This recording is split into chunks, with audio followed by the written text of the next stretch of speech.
Hello everyone, welcome back to my YouTube channel Urban Nomad. आज की video में हम बात करेंगे इंडिया की स्वीट हार्ट के बारे में, इंडिया की डुक डुक, none other than the legendary Royal Enfield के बारे में। ये वीडियो कंप्लीट वीडियो होने वाला है रॉयल एनफील्ड के ऊपर। रॉयल एनफील्ड एक लेजेंडरी बाइक है, ठीक है। अब ये बहुत से लोग कहते हैं, बहुत बार सुना भी है बहुत से लोगों ने, लेकिन ये इसका एक्चुअल मतलब क्या है वो आज हम जानेंगे। क्या आपको पता है कि रॉयल एनफील्ड ने सबसे पहली सुपर बाइक निकाली थी? रॉयल एनफील्ड ने एक ऐसा मॉडल भी निकाला था जिसको प्लेन से नीचे उतारा जाता था पैराशूट के थ्रू। और भी बहुत सारी इंटरेस्टिंग बातें होने वाली इस वीडियो के अंदर। So let's get started to the video.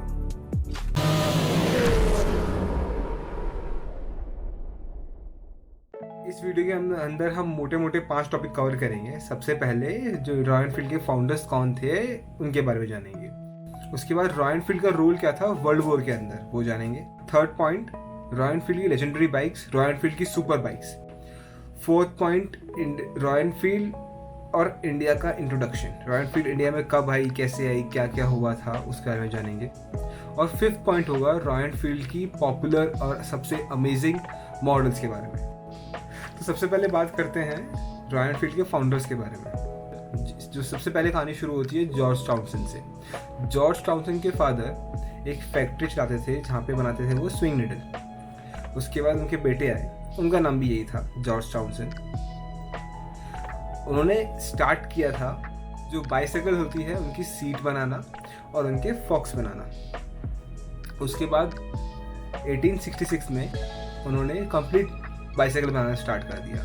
जो उनका नेक्स्ट मॉडल था वो 1899 में रॉयल एनफील्ड ने पहली बार, एनफील्ड ने, उस टाइम ये रॉयल एनफील्ड नहीं थी, एनफील्ड ने पहली बार 1899 में क्वाड्री साइकिल्स बनाई थी। ये कुछ ऐसी दिखती है, बहुत मज़ेदार चीज़ थी ये, ठीक है। उसके बाद उन्होंने दोबारा बनाया 1901 में, उन्होंने ऑफकोर्स मोटरसाइकिल्स बनाना स्टार्ट कर दिया था। उसके साथ साथ उससे पहले वो बनाते थे फायर आर्म्स। 1901 में उन्होंने फायर आर्म्स बनाना स्टार्ट कर दिए थे। और 1903 में उन्होंने मोटर कार्स ही बनाई थी। जी हाँ, उन्होंने मोटर कार्स ही बनाई थी। वो ज़्यादा चली नहीं, लेकिन रॉयल एनफील्ड एक टाइम पे कार्स भी मैन्युफैक्चर करता था। बहुत कमाल की बात है। 1901 में royal Enfield fire arms supply करता था ब्रिटिश आर्मी को। वहीं से उसे अपनी एक टैगलाइन मिली थी, made like gun goes like a bullet, जो उसका आइकॉनिक लोगो बना था, वहीं से स्टार्ट हुआ था। 1901 में रॉयल एनफील्ड ने जो पहली बाइक बनाई थी वो 239 सीसी, ये पहली बाइक थी जो उसने इंट्रोड्यूस की थी। उसके बाद जो मास प्रोडक्शन हुआ था वो हुआ था वर्ल्ड वॉर 1 के टाइम, जब ब्रिटिश आर्मी को एक बाइक चाहिए थी, सूटेबल ट्रांसपोर्ट चाहिए था, और उसके लिए उन्होंने रॉयल एनफील्ड को कांटेक्ट किया और रॉयल एनफील्ड ने उनके लिए एन नंबर्स ऑफ बाइक्स बनाई, अलग अलग मॉडल्स बनाए। वर्ल्ड वॉर 2 में रॉयल एनफील्ड ने बहुत सारी मोटरसाइकिल डिज़ाइन की थी ब्रिटिश आर्मी के लिए। उसमें से एक बहुत पॉपुलर मॉडल था, वो था REWD-RE। ये एक 125 सीसी का 2 स्ट्रोक इंजन था। इस बाइक को स्पेशली डिज़ाइन किया गया था ताकि इसको ट्रूप्स के साथ एरोप्लेन से पैराशूट के द्वारा नीचे उतारा जा सके। जी हाँ, जो अभी फास्ट एंड फ्यूरियस आपने देखा होगा, वैसे कुछ विजुअल इमेजिन कर लो कि वर्ल्ड वॉर के टाइम पे पैराशूट से रॉयल एनफील्ड ने ये काम पहले ही कर चुका है। ये रॉयल एनफील्ड ने ये काम 1940s में कर चुका ऑलरेडी। जी, बात करते हैं सुपर बाइक्स की। तो अभी मैंने बहुत से लोगों को देखा है कि बोलते हैं यार फाइनली रॉयल एनफील्ड ने सुपर बाइक बना ली, एक पैरेलल ट्विन इंजन ले आए। तो भाई साहब थोड़ा ठहरो, ये 1952 से यूज़ कर रहे हैं, 70 साल पहले ये ले आए थे। बाकी ब्रांड्स को मैं नाम नहीं लूँगा, लेकिन वो बहुत बाद में आए हैं इससे। तो एक तरह से उन्होंने इंस्पायर्ड हुए हैं रॉयल एनफील्ड से। रॉयल एनफील्ड ही वो पहला ब्रांड था जिसने सबसे पहली सुपर बाइक बनाई थी। बात है 1952 की, जब रॉयल एनफील्ड ने 692 सीसी का पैरेलल ट्विन OHV इंजन बनाया था, जो प्रोड्यूस करता था 36 bhp 6000 REM पे। इसका नाम था मीटियोर। जी, अभी भी एक लॉन्च हुआ है 2020 में भी एक मीटियोर मॉडल लॉन्च हुआ है, लेकिन ये पहले से ही है। रॉयल एनफील्ड ने इसे दोबारा इसका नाम यूज़ किया।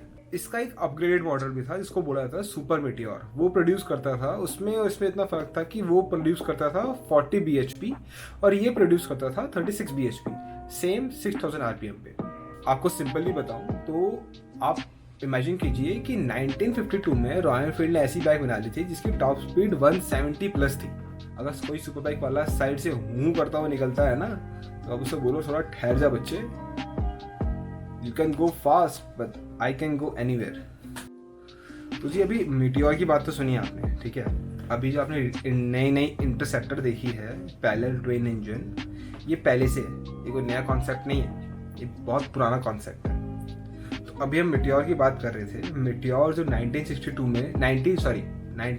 में जो रॉयल एनफील्ड ने लॉन्च किया था, उसको रिप्लेस किया गया था 1962 में 10 साल बाद इंटरसेप्टर से में। और इसका जो सीसी था वो था 736 सीसी, एयर कूल्ड इंजन था, पैरेलल ट्विन, बड़ा अमेजिंग था। इसकी टॉप स्पीड कंपनी क्लेम करती थी 180 से प्लस। तो आप इमेजिन कर लो कि 180 प्लस रॉयल एनफील्ड 1962 में, कमाल था भाई। अब आप मुझसे पूछेंगे कि भाई वो जो बाइक्स थी, सुपर बाइक्स थी, वो डिसकंटिन्यू क्यों हो गई थी। तो जो है ना, देखो थोड़ी सी है ना, गलतियाँ सबसे होती है, रॉयल एनफील्ड से भी हुई है। रॉयल एनफील्ड की जो हैवी बाइक्स थी, ये जो सुपर बाइक्स थी रॉयल एनफील्ड के द्वारा जो बनाई गई थी, ये इसका जो मार्केट कैप्चर था वो था यूएस, और रॉयल एनफील्ड आ चुकी थी इंडिया में, तो बहुत ही ज़्यादा दूर हो गया था, ठीक है। इसलिए से जब इंडिया में आए तो ये सारे मॉडल्स, जितने भी सुपर बाइक के मॉडल्स थे, जितने भी सुपर मॉडल्स थे, वो सब डिसकंटिन्यू करके गए थे। और रॉयल एनफील्ड की सुपर बाइक्स जो ये थी वो बंद करने का ये एक बहुत बड़ा रीज़न था कि जापानीज़ बाइकें मार्केट में आ चुकी थी और उन्होंने कैप्चर कर लिया था, और रॉयल एनफील्ड की जो सेल थी वो बहुत कम हो गई थी। अभी भी अगर आप गूगल करेंगे तो आपको बहुत सारे मॉडल्स देखने को मिलेंगे। अब आपको पता होगा कि कौन सी बाइक कब की है और ये इतने बड़े बड़े इंजन रॉयल एनफील्ड के क्यों हैं। आपको कॉन्सेप्ट अब क्लियर हो चुका होगा। मद्रास मोटर्स एक कंपनी थी जिन्होंने पहला कॉन्ट्रैक्ट साइन किया था रॉयल एनफील्ड के साथ और इंडिया में इंट्रोड्यूस किया था। 1962 में पहला कॉन्ट्रैक्ट साइन हुआ था, और 1962 से 1965 तक रॉयल एनफील्ड के जितने भी मॉडल्स थे उस सब के पार्ट्स यूके में बनते थे और यहाँ पे असेंबल होते थे। लेकिन 1965 से रॉयल एनफील्ड कम्प्लीटली इंडिया की हो गई और जितने भी पार्ट्स थे वो यहीं पे हमने खुद बनाने शुरू कर दिए मद्रास में, जो आज के उसमें चेन्नई है। उसके बाद जो सबसे बड़ा कॉन्ट्रैक्ट मद्रास मोटर्स को रॉयल एनफील्ड को मिला वो था हमारे आर्मी का कॉन्ट्रैक्ट।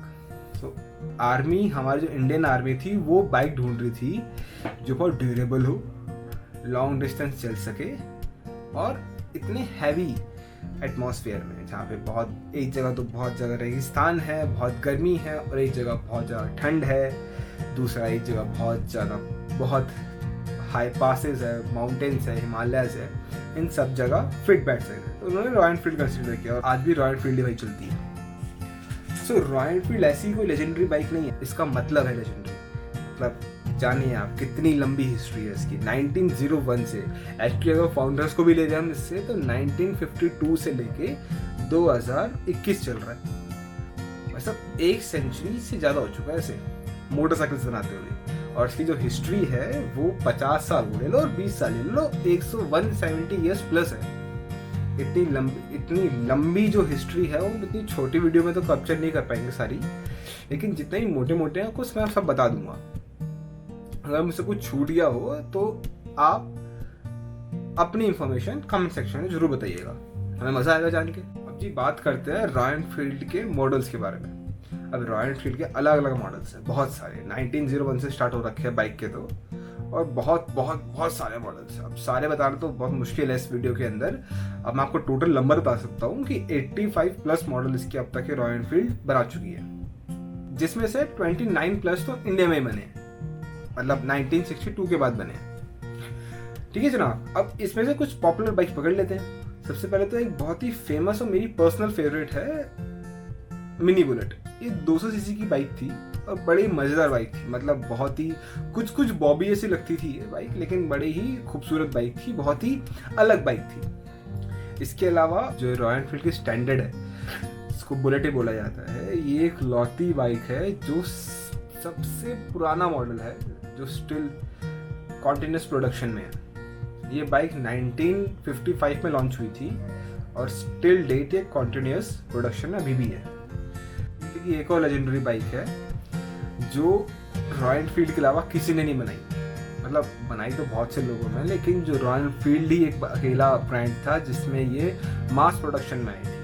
तो बहुत से लोग समझ गए होंगे मैं बात कर रहा हूँ रॉयल एनफील्ड की डीजल बुलेट के बारे में, जिसको तारूस भी बोला जाता था। ये बड़ी ही कमाल की बाइक थी, मतलब स्टैंडर्ड जैसी दिखती थी, लेकिन इसका इंजन कम्प्लीटली चेंज था।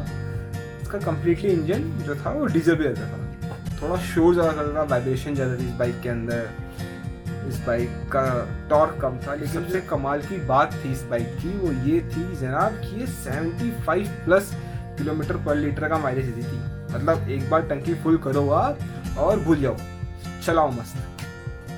जो रॉयल एनफील्ड का बूम आया है वो आ गया था 2009 के बाद, जब रॉयल एनफील्ड ने पहली बार राइट हैंड साइड की ब्रेक चालू करी तो हर कोई इसको खरीदने लग गया। और आज की सेल तो आप जानते हैं।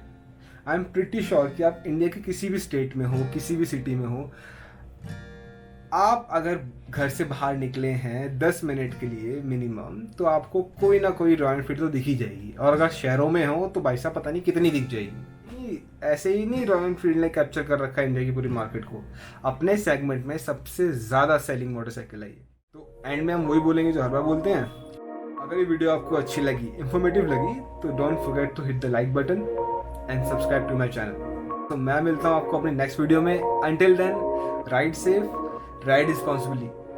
Signing off, Raunak Tomar.